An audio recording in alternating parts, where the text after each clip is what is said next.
Imagine that your boss emails you saying he wants to meet with you in 2 days. He doesn't say why. Your heart drops. You feel sick. What did I do wrong, you wonder?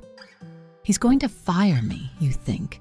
You spend the next 2 days obsessing over every little thing you've done, every little thing he's said. You search for clues. At night, you lie awake. Your brain won't shut off. It just replays everything from work over and over and over. During the day, you have trouble focusing. You struggle to complete tasks. You catch yourself zoning out, worrying about what he's going to say. You start asking your coworkers and managers for any hints. Your partner is getting tired of hearing your endless worries. Finally, the time for the meeting comes. You walk into his office with your heart sinking. He looks stressed. He looks tense. "Take a seat," he says, and then he tells you that the manager above you is quitting, and he was wondering if you'd like to take the role. It comes with more responsibility, but also better pay. He says he's heard great things about your work, and he thinks you're the perfect fit. You're thrilled. The new position will take some training, but it's a great move for you. You breathe a sigh of relief. All that worrying was for nothing, you think. You say thank you. You smile. You leave the office. And then, as you walk out, you immediately start obsessing about why you were such an idiot for worrying so much. What's wrong with me? You ask yourself, and then you start worrying about your new job. Will I be good enough? Can I handle it? And just like that, the cycle of overthinking begins again. Sound familiar? If you're an overthinker, you know this cycle all too well. Similar scenarios don't just happen at work, they show up in every area of life. In professional psychology, this pattern is known as rumination, and rumination is one of the main reasons why women are statistically more prone to anxiety than men. Women tend to mentally replay events, not just once, but dozens, sometimes even hundreds of times, imagining countless scenarios and outcomes. Men, on the other hand, are more likely to simply shut down emotionally or avoid the situation altogether, even if it's clearly negative. Both responses come at a cost. But in the case of women, this constant mental spinning often turns into chronic anxiety, fatigue, and emotional overwhelm. So, what can you actually do about it? That's exactly what we're going to explore in today's video. Rumination isn't just a personality trait, it's a social installation. From a young age, women are taught, think before you speak, be nice, always consider others' feelings, make sure you didn't hurt anyone. But these aren't skills. They are psychological shackles that force a woman to live inside her head, instead of living in the real world. A man who shuts off his thoughts is seen as strong. A woman who can't shut off her thoughts is labeled hysterical. Same behavior, different judgment. When a woman worries, she's mocked or dismissed. When a man goes silent, it's called stoicism. These double standards kill emotional self-respect. Female anxiety is not a personal weakness. It's a side effect of a system that doesn't allow women to express anger. Rumination often replaces anger, confrontation, or boundary setting. But when a woman raises her voice, she's branded emotional. So she stays quiet, and inside, she explodes with thoughts, with pressure, with self-destruction. Rumination is an attempt to control a world that doesn't give women control over their own lives. When you feel powerless to change something, you start analyzing it over and over until it breaks you. Because at least in your mind, you feel in control. Women aren't tired of life. They're tired of constantly chewing it up in their heads. And the irony, women often seem weak, precisely because they hold so much in for far too long. Let's go deeper, because rumination isn't the real problem. It's the symptom, the visible part of something buried much deeper.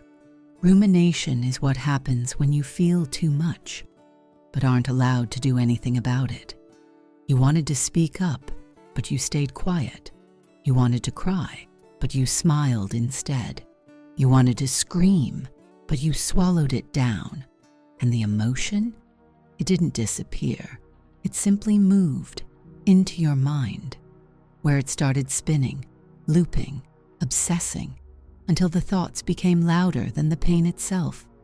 Rumination is trapped energy. It's the body wanting to act with us, but being told to sit still. It's your nervous system screaming, I need to move, I need to shake, I need to release. But all you're allowed to do is think. For women, this is even more brutal. From a young age, you were trained to suppress. Don't show anger. Don't be dramatic. Don't take up space. So when reality hurts, you retreat into your head. Not because you're weak, but because this system taught you your thoughts are safer than your voice. So rumination is not your flaw. It's your survival strategy. But the same thing that once protected you is now what's breaking you. And if you want peace, you don't need to control your mind. You need to set your body free. Think back to the last time you were overthinking. Chances are, it happened when you couldn't act. You were stuck, frozen. You didn't know what to say, or you weren't allowed to say it. So your brain started spinning. You couldn't move forward, so much annoying, or so you tried to do something, anything, inside your head. You imagined scenarios, rehearsed conversations, played out dozens of possible outcomes, and it made you feel like you were at least doing something. But that mental doing wasn't helping you. It was hurting you, because rumination doesn't solve problems. It multiplies them. It creates anxiety, exhaustion, self-doubt. But here's the truth. You can act. You are not as powerless as you think. If a guy is treating you in a way you don't like, and you catch yourself replaying it in your mind again and again, then say something. Say it out loud. Tell him directly what you think, what you feel, what you need. You're strong enough. You don't need to keep it all inside your head. When your boss tells you, I want to talk in 2 days, and gives you zero context, don't spiral. Ask, with your voice, with your mouth, what's the meeting about? Should I prepare something? Is there a specific issue you'd like to discuss? That's it. The moment you act, rumination dissolves. Because rumination is a useless feature, a broken loop. Let me tell you the golden rule. A mentally healthy person spends 80% of their time in the present moment, 10% reflecting on the past, learning from mistakes, remembering lessons, and 10% thinking about the future, planning based on experience. That's the formula. But what do I see? I see women, dozens, hundreds of them, who live 70% of their life in the past, rehashing what they said, what they did, what went wrong, and the rest of the time, they live 70% in fantasies about the future, worries, what-ifs, worst-case scenarios, and they lose the present completely. So let me say it again, 80% in the present, doing, creating, feeling, living, 10% past, 10% future. That's how you stop the cycle. That's how you come back to life. And what about you? If you had to analyze yourself honestly, what score would you give yourself? How much of your mental time is actually spent here and now? What percentage of your day do you spend thinking about the past? And how much is consumed by thoughts about the future? And most importantly, what consequences do you feel when you drift too far from the balance? Does it make you anxious, unfocused, emotionally drained? Feel free to share in the comments. It would be truly interesting to hear your reflections. Yes. In modern psychology, especially within cognitive behavioral therapy, CBT, there are incredibly effective tools for overcoming overthinking and rumination. And in classical CBT protocols, they're broken down into 5 structured step-by-step techniques. Clear, practical, repeatable. I'll write out all 5 steps in the comments, so if you're curious, scroll down and read them. They've helped millions of people around the world, and they might help you too. But here's the deeper truth. It's just like medicine. CBT is powerful, but like a painkiller. It removes the symptom, not the root cause. Yes, a pill can take away physical pain, and CBT can reduce anxiety, depression, and obsessive thinking. But all of those, they're just symptoms. The real cause is something else, something deeper, and it's different for everyone. That's where the real work begins. Not with a technique, but with wisdom, with radical self-awareness, with the courage to ask, why is my mind doing this? What pain is it trying to protect me from? Because healing starts not when you suppress the noise, but when you listen to what it's trying to say. You think you're just being careful. That you're processing, thinking it through, trying to figure it out before you act. But let's be honest, overthinking isn't thinking, it's hiding. You don't replay conversations in your head because you're logical. You do it because you're afraid of conflict, because speaking up feels dangerous. So instead of saying the thing, you obsess about how to say it. You write it, delete it, rewrite it, but never send it. You overthink because you were never allowed to express anger.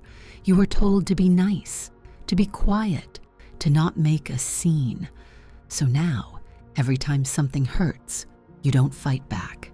You think until it eats you from the inside, and maybe deep down, you don't even believe your actions matter. So your brain becomes the only place where you feel in control. It loops. It spins, it builds castles made of fear and what-ifs.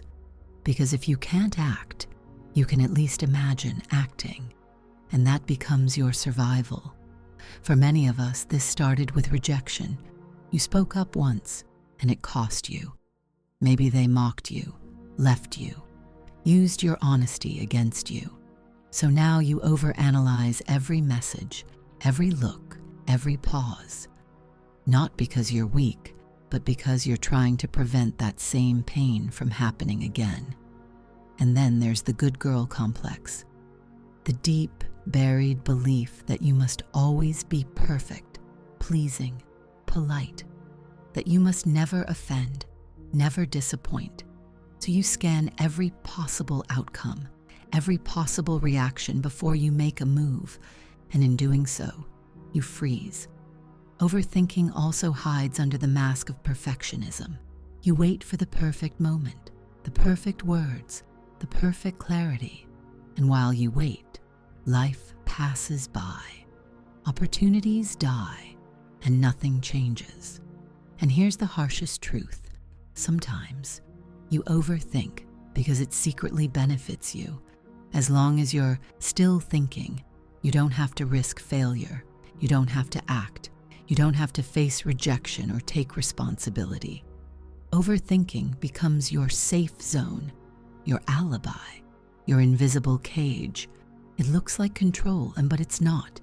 It feels like intelligence, but it's fear, dressed in logic. You don't need another thought. You need truth and the guts to live it. This is She Needs to Hear This, the channel where we explore 100 of the most important questions modern women face in today's world. And if something in this video felt true to you, if it resonated with that quiet part of you that rarely gets heard, then do one simple thing: like, subscribe, and share it with a friend who needs this too. Because I know you have one. Someone who's stuck in her head, someone who needs to hear this.